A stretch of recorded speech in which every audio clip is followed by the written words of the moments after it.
Bonjour Étienne Chouard. Bonjour. Merci d'avoir accepté notre invitation. Merci à vous. Vous êtes professeur d'économie et de droit à Marseille. Vous vous êtes fait connaître en 2005. À ce moment-là, vous militiez pour le non au référendum sur la Constitution européenne. L'anticonstitution. Et depuis, donc, vous avez eu une prise de conscience sur la démocratie et vous avez beaucoup réfléchi sur ça et vous êtes un peu à l'initiative d'un certain nombre d'ateliers constituants qui ont eu lieu un peu partout en France depuis 13 ans. Donc vous réfléchissez à cette question. Aujourd'hui, nous sommes dans le contexte du mouvement des Gilets jaunes, horizontal, sans leader. Est-ce que ce mouvement s'inscrit, correspond au projet que vous défendez depuis de nombreuses années, 13 ans maintenant? Que pensez-vous de la genèse de ce mouvement des Gilets jaunes? Alors, il correspond assez exactement à ce dont je rêve depuis plus de 10 ans, 13 ans. Je n'ose même pas y croire tellement ça correspond. Les humains opprimés, les plus maltraités, se lèvent et se révoltent contre ceux qui les maltraitent.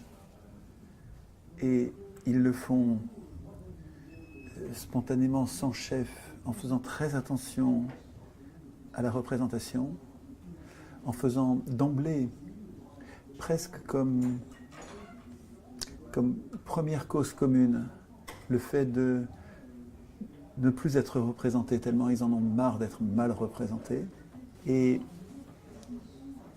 dans les contestations qu'ils font ressortir, bon, bien sûr, il y a ce qui les a mis dehors, il y a les bas salaires, il y a les trop d'impôts, il y a les services publics qui sont détruits, le droit du travail, dans toutes les protections qui sont détruites, et qui sont des conséquences superficielles, extrêmement douloureuses et révoltantes, mais superficielles de leur impuissance politique. Et ce qui est très spectaculaire, c'est qu'il n'a pas fallu une semaine pour qu'ils prennent de la hauteur, toujours sans représentant, et toujours un peu partout, ça germe partout. Ils prennent de la hauteur par rapport à l'aspect législatif de leurs revendications, et on voit apparaître dans leurs revendications le référendum d'initiative populaire qui est au niveau constituant, c'est-à-dire qui est au-dessus du niveau législatif et qui décide non plus quelle est la loi que je veux, mais le rôle que je veux jouer dans l'écriture de la loi. Et ça, c'est historique, c'est extrêmement important que les gens à la base ne se préoccupent pas seulement des conséquences de leur impuissance politique, mais prennent de la hauteur et comprennent et réfléchissent aux causes de leur impuissance politique. Et ça, je trouve ça littéralement enthousiasmant. Alors, ça ne se passe pas exactement partout, ça ne se passe pas sans difficulté. Dans la liste de leurs revendications, il y a encore qui est très intéressante. Les dizaines de points qu'ils revendiquent sont très sensés, c'est des points importants. Mais quand on les analyse, chacun de ces points, comme zéro SDF, le SMIC à 1300, les retraites à 1200, le salaire des représentants, des élus, des ministres, égal au salaire médian, c'est-à-dire à 1500. Chacun de ces points est accessible par le référendum d'initiative populaire. De notre propre initiative, si nous avions le référendum d'initiative populaire, c'est-à-dire si nous étions capables de déclencher les référendums sur les questions qui nous importent, et si ces référendums entraînaient des lois, donc des règles avec une force contraignante, sans que les autres pouvoirs puissent se mettre en travers, et si ces normes étaient au sommet de la pyramide de l'état de droit, c'est-à-dire au-dessus, bien sûr, des lois, au-dessus de la Constitution, au-dessus même des traités, au-dessus des traités, au sommet de la Constitution, si nous avions cet outil-là, nous pourrions obtenir chacun des 39 autres points, enfin chacun des autres points, à notre propre initiative, et bien d'autres. C'est-à-dire que le référendum d'initiative populaire, il nous donnerait la puissance politique dont nous sommes totalement privés dans l'anticonstitution de 58. Alors, justement, pour le mouvement des Gilets jaunes, qui est né d'un ras-le-bol par rapport à une situation économique, fiscale, salariale, etc., Est-ce qu'on peut passer de l'expression de ce ras-le-bol à une vraie revendication d'ordre politique comme celle que vous décrivez là? N'y a-t-il pas un fossé entre l'expression de ce ras-le-bol justement et Non, une révolution en fait? Ce que vous décrivez serait une révolution oui, mais la révolution, politique. ça tient pas à grand-chose. Et en plus, quand on dit révolution, là, une révolution, c'est un tour complet, c'est-à-dire qu'on revient au point de départ. D'ailleurs, c'est ce qui s'est passé pendant les différentes révolutions. Nous nous sommes insurgés et au lieu de nous émanciper, on est retombé dans d'autres fers, dans une autre servitude. Là, il s'agirait plutôt d'une évolution pour sortir d'une servitude et devenir le souverain. C'est pas un fossé qui existe entre les revendications de surface, celles qui nous jettent dans la rue parce que ça devient insupportable, ça devient révoltant, ça devient tellement injuste qu'on n'en peut plus, on se révolte. Entre cet état-là et, compte tenu de cette impuissance que j'observe, je voudrais instituer la puissance qui me manque. Et donc, je vois plus loin que le bout de mon nez, je ne m'occupe pas que de ce qui est en train de m'arriver, je fais en sorte que durablement, ça ne m'arrive plus jamais. Ce n'est pas un fossé, c'est juste il y a un pas à franchir qui consiste à ne plus être un enfant. Un électeur, c'est fou ça, hein, nous appelons citoyens des électeurs, c'est-à-dire des gens qui, en élisant, abandonnent toute leur souveraineté à un élu, quelqu'un qui est considéré comme un surhomme, quelqu'un qui est supérieur, qui va tout décider à notre place. Et ce faisant, nous sommes infantilisés, nous acceptons d'être infantilisés. Nous sommes des incapables politiques. Nous allons mettre un bulletin dans l'urne pour dire « c'est lui que je préfère » pour tout décider à ma place. Et donc nous sommes des enfants politiques parce que nous sommes des électeurs. Et quand on commence à réfléchir au référendum d'initiative populaire, et ensuite, ça c'est la première marche, mais ensuite on réfléchit au processus constituant, à toutes les autres institutions dont nous avons besoin pour nous émanciper de nos maîtres élus. On réfléchit aux médias, on réfléchit à la banque, à la monnaie, on réfléchit à la justice et au gouvernement, à la police. On se met à réfléchir à toutes nos institutions. On devient un adulte politique. On devient le souverain, le co-souverain, mais souverain. Et il n'y a pas de fossé. Il y a simplement à sortir d'un complexe d'infériorité qui est entretenu par l'école. L'école républicaine, moi je suis prof, hein, donc je sais bien que, et ce n'est pas volontaire, nous autres profs, on n'entretient pas ça volontairement, on n'entretient pas les enfants dans une situation infantile, exprès, volontairement, ce n'est pas un complot. C'est parce que nous avons été formés nous-mêmes comme ça que nous pensons que la démocratie c'est l'élection c'est la démocratie, ce qui est une erreur profonde. L'élection est antidémocratique. L'élection, ça n'est pas le vote. Il ne faut pas confondre élire et voter. Élire, c'est renoncer à voter. Quand j'élis un candidat, je dis c'est toi qui vas voter toutes les lois à ma place. Donc je ne voterai pas. Quand j'élis, je renonce à voter. Il faut qu'on fasse attention à ne pas confondre ces deux mots. Parce que le gouvernement représentatif fonde tout le système de domination parlementaire sur l'élection. Et nous, si nous voulons nous émanciper de ces maîtres, puisque les élus sont élus par les riches, on pourra en reparler tout à l'heure, si on veut s'en émanciper, il faut qu'on devienne des citoyens. Et la citoyenneté, la démocratie va reposer sur le vote et pas sur l'élection. Nous voudrions voter nous-mêmes nos lois, commune par commune, département par département, région par région, au niveau national. Nous voudrions participer à l'élaboration du droit auquel nous voulons obéir, auquel nous consentons à obéir, comme des adultes. C'est vrai qu'au début, il y a une espèce de complexe d'infériorité. On se dit, mais je n'y connais rien, je ne sais même pas ce que c'est que je ne l'ai jamais lu, la Constitution. Alors je leur dis, mais regardez, achetez-la, la Constitution.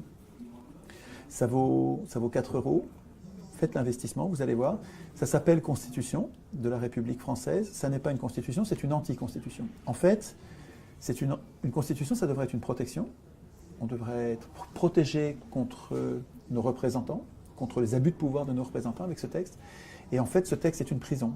Ce texte nous interdit de faire quoi que ce soit contre nos représentants. Nos représentants font exactement ce qu'ils veulent, nous ne pouvons rien.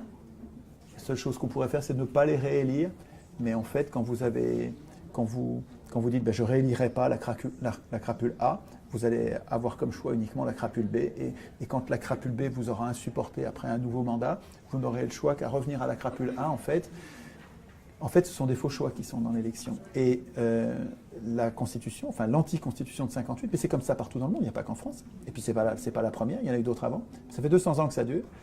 Ça fait 200 ans que les élus ont pris le contrôle du processus constituant et ne veulent pas le lâcher. Et nous leur laissons.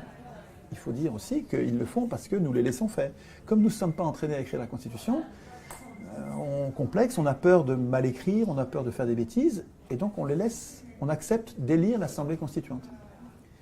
Et alors ce qui est très intéressant dans les mouvements des Gilets jaunes, c'est que comme ils partent d'un ras-le-bol de la trahison, ils partent d'une exaspération des mensonges des politiciens et de cette injustice crasse qui consiste à tout donner aux riches et tout retirer aux pauvres.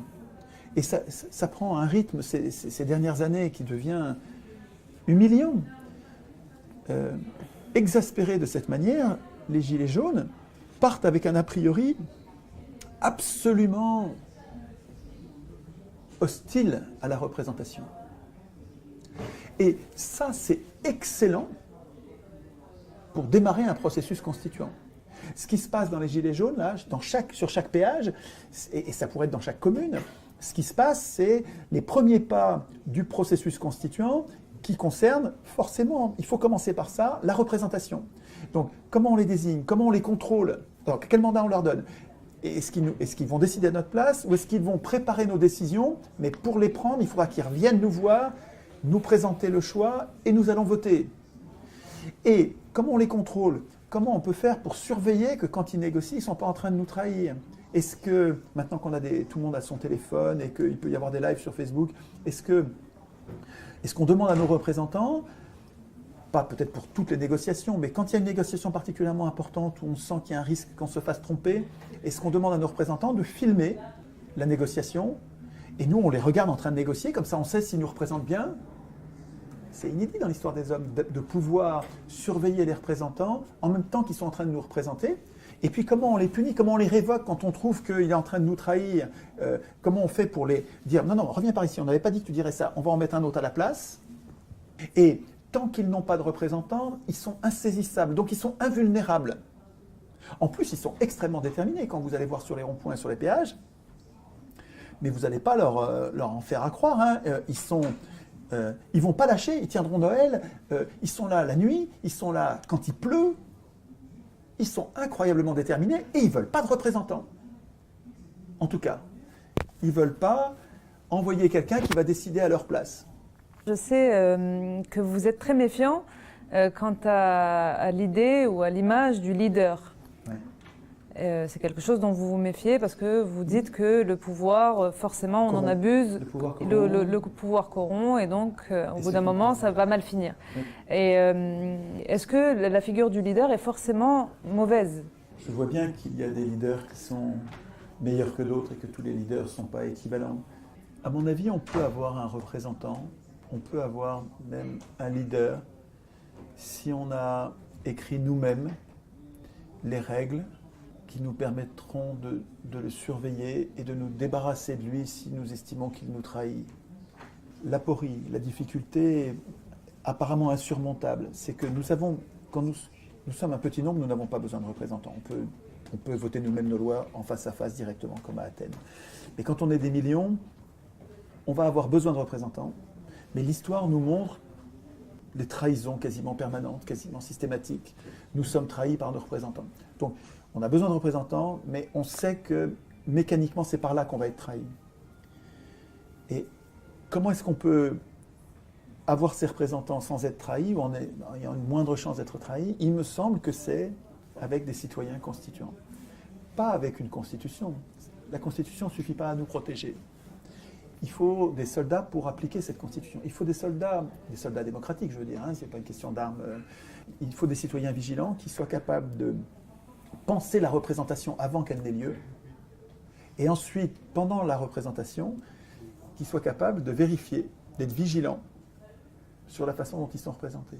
Et le manque de structuration des Gilets jaunes actuels, qui fait peut-être sa force dans un premier temps. Sa force parce que ça le rend insaisissable. Est-ce que ça peut perdurer ou est-ce que ça va finir par devenir une faiblesse? Je ne sais pas, on ne peut pas prédire l'avenir, mais par contre, il y a quelque chose que les mouvements antérieurs au XXe siècle, au XIXe siècle, n'avaient pas, c'est l'Internet.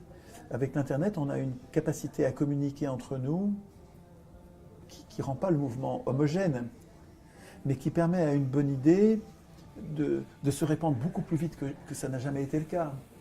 Alors qu'il y a une très grande surface géographique qui est couverte, il y en a partout dans le pays, mais grâce aux réseaux sociaux, nous arrivons à nous passer le mot et à répandre une bonne idée à une vitesse historique, inédite. Et ça permet de faire monter le niveau d'exigence et le niveau de vigilance démocratique historique, je crois.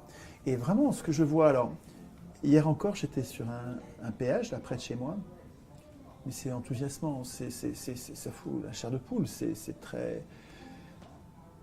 Enfin, pour moi qui travaille là-dessus depuis tant d'années, de les voir en train de se révolter, de faire très attention au pouvoir, et quand je leur parle de processus constituant, de référendum d'initiative populaire, qu'il faut absolument que ce soit eux qui l'écrivent, et que c'est leur cause commune en fait, que la cause commune des humains sur Terre, c'est d'instituer eux-mêmes leur puissance politique. On a plein d'intérêts convergents, divergents, il y a de tout. Il y a plein de raisons de nous disputer, et plein de raisons de tomber d'accord. Et ces sujets sont tellement multiples que c'est une faiblesse pour nous. Ça nous empêche de faire corps. Ce dont on a besoin, c'est d'une cause commune. Et il faut qu'elle soit bien choisie. Si on se trompe de cause commune, elle ne va pas être vraiment commune et ça ne va pas marcher. Cette cause commune, c'est nous devons instituer nous-mêmes notre puissance populaire, notre puissance politique. Le contraire de ça. La Constitution, c'est une anti-constitution qui fabrique la puissance des élus et qui fabrique l'impuissance populaire. Les gens sont prêts à devenir constituants comme un adolescent qui en a marre d'obéir à ses parents est prêt à devenir un adulte en disant « j'ai toujours obéi, toute ma vie j'ai obéi, c'est vrai. Et là ça va changer, je ne vais plus t'obéir, papa, maman, je ne vais plus vous obéir, je vais en faire qu'à ma tête. » Et le référendum d'initiative populaire existe en Suisse. Alors est-ce que la Suisse est un pays hautement démocratique Excellente question. Ouais. Effectivement, le référendum d'initiative populaire existe dans de nombreux pays. Enfin, oui, non, pas nombreux, dans plusieurs pays. La Suisse, l'Italie, l'Autriche, mais l'Autriche, il n'a pas de force contraignante. Les États-Unis, le Venezuela et quelques autres. Et pourtant, ce n'est pas le paradis, donc ça ne suffit pas. Mais ce qu'il faut comprendre, c'est que le référendum d'initiative populaire dans chacun de ces pays est complètement borné par des tas de garde-fous. Les fous, c'est nous. C'est-à-dire que, par exemple, en Italie, un référendum d'initiative populaire est prévu, à l'exception des lois fiscales. Nous ne pouvons pas opiner de notre propre initiative sur le montant des impôts, la répartition des impôts, l'utilisation des impôts. Eh bien, ouais, attends, justement, c'est justement là-dessus qu'on aurait voulu opiner. Donc, on n'est pas obligé de mettre les mêmes garde-fous. Donc, il faudra qu'on ait des débats, mais c'est des débats constituants. C'est-à-dire qu'on ne raisonne plus sur qu'est-ce qu'on va faire au niveau législatif. On va pas raisonner. Quand on est au niveau constituant, on ne réfléchit pas sur quel est le niveau du SMIC, quel est on veut plus de SDF, tout ça c'est très important. Hein. Qu'est-ce qu'on fait pour le nucléaire, qu'est-ce qu'on fait pour... alors je prends les sujets très clivants, qu'est-ce qu'on fait pour l'avortement, qu'est-ce qu'on fait... Tous ces sujets-là sont législatifs, il y a des choix de société à faire loi par loi. Ce dont il est question là, c'est une réflexion constituante. Comment va-t-on... Qui va voter les lois ? Quand les Gilets jaunes s'approprient le référendum d'initiative populaire, au lieu de s'en tenir à moins d'impôts, plus de salaires, rétablissez les services publics, au lieu de ça, ils s'occupent d'instituer leur puissance, ils ont changé de niveau en fait, ils sont en train de devenir constituants. Référendum d'initiative populaire, c'est la première marche, Et juste après, ils vont s'occuper des médias, de la monnaie, du reste. Et à mon avis, ce qu'ils devraient faire, c'est, pour obtenir quelque chose, là, ils sont trop dispersés, 40 ou 60, je crois qu'il y en a une quarantaine de revendications qui sont toutes très intéressantes, mais qui sont des revendications législatives. Il y en a une au milieu qui est le référendum d'initiative populaire. Elle est constituante. Les autres sont législatives.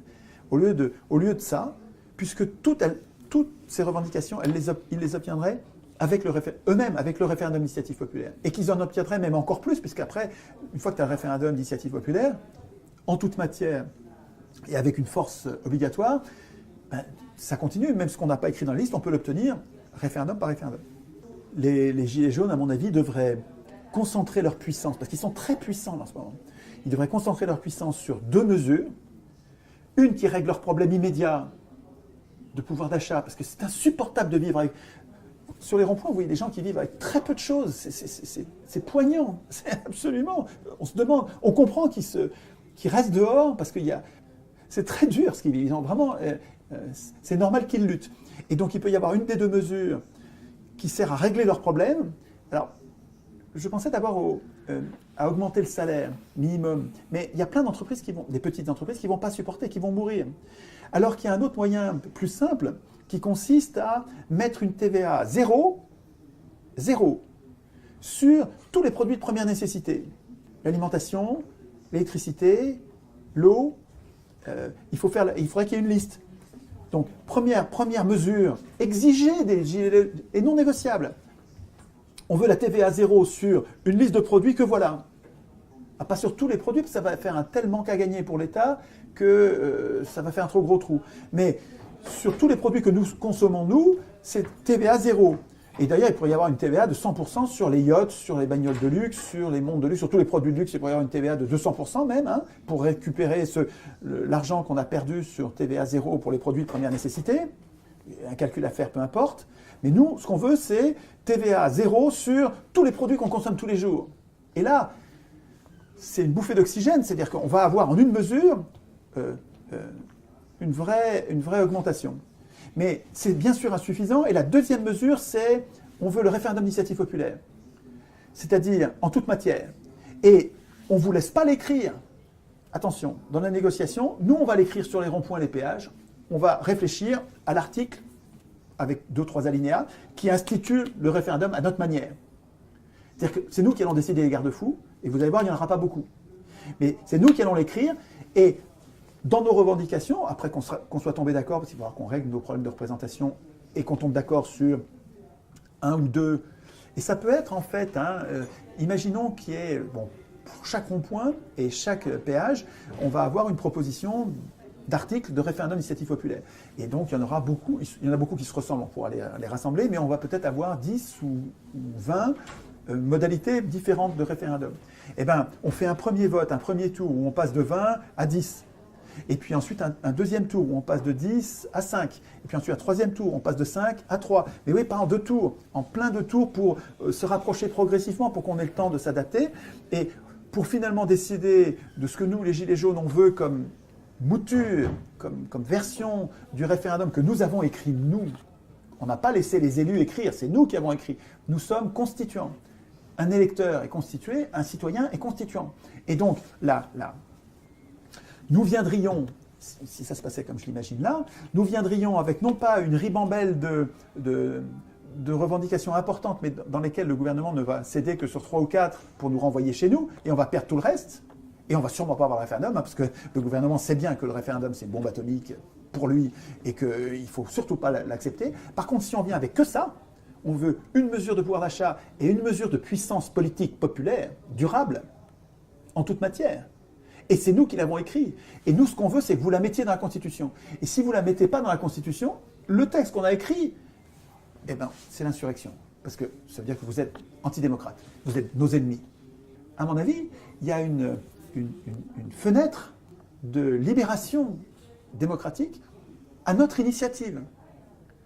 Donc, si vous voulez, ce mouvement, pour moi, il est comme un printemps où je verrai des graines qui germent, que je sème depuis tant d'années, on a l'impression que ça ne va pas marcher. Et là, je les vois, mais c'est pas moi qui en ai parlé du référendum, hein, c'est eux qui ont levé le truc. Hein. Alors, c'est des gens, peut-être, qui ont suivi ce que je faisais, mais bon, le référendum d'initiative populaire, il y a des vieux militants qui militaient depuis, comme Yvan Bachot, là, qui se bagarrent depuis longtemps là-dessus. Hein.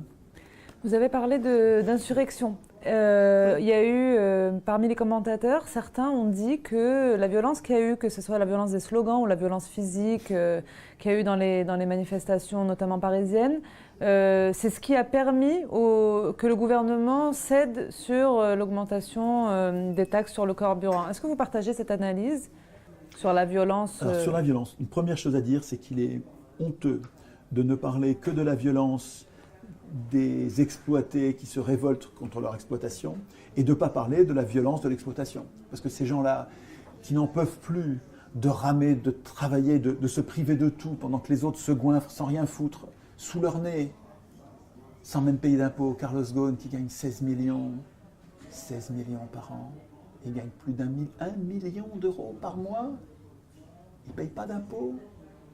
Et ce mec, il est en prison, au coup de bol, les Japonais le foutent en tôle, et d'autres gouvernements envoient un ambassadeur pour aller voir comment on s'occupe de lui.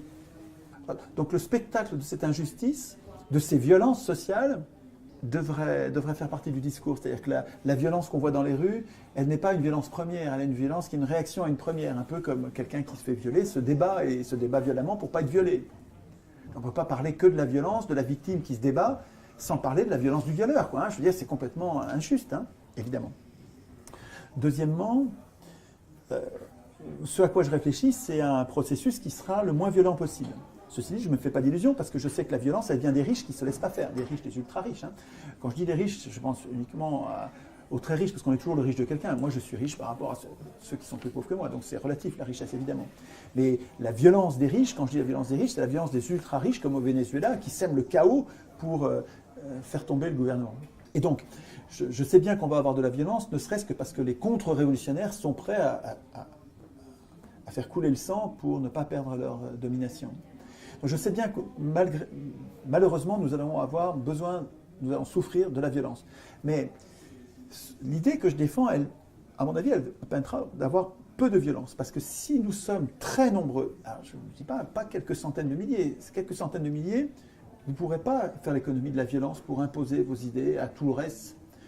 Mais si la société, et je répète, 87% des gens soutiennent les Gilets jaunes et 90% des gens veulent le référendum, veulent instituer la puissance populaire, la puissance politique populaire. Donc on a potentiellement l'adhésion de la quasi-totalité de la société. Si nous devenons vraiment constituants, c'est-à-dire que si ces gens qui veulent le référendum commencent à l'écrire, c'est à l'article 11 ou à l'article 3. L'article 3 qui dit la souveraineté nationale appartient au peuple, super, qu'il exerce, super, par ses représentants. Si c'est par ses représentants, c'est que c'est pas... Bon, je le barre, ça. Qu'il exerce par la voie du référendum d'initiative populaire en toute matière. La souveraineté nationale appartient au peuple. Donc, si les gens qui veulent le référendum d'initiative populaire se mettent à prendre l'anticonstitution et à écrire eux-mêmes leur puissance politique, on va être une armée qui sera tellement nombreuse que la police, elle tire sur quelques milliers, mais elle ne tire pas sur tout le monde. La police, elle va retirer les casques, elle va venir avec nous, elle va dire « Ok, on le fait ». Et donc là, il n'y aura pas de violence. Quelques violences, mais peu, quoi. Donc, si vous voulez, j'ai peur de la violence aujourd'hui parce que c'est trop tôt, on n'est pas encore constituant. Et c'est tout près, là, ce que je vois sur les ronds-points et les péages, c'est que c'est en train de se faire. À mon avis, ce n'est pas des années, c'est même pas des mois qu'on va attendre. C'est en train de se faire, là. Étienne Chouard, merci beaucoup d'avoir accepté notre invitation et d'avoir répondu à nos questions. À très bientôt. Merci à vous.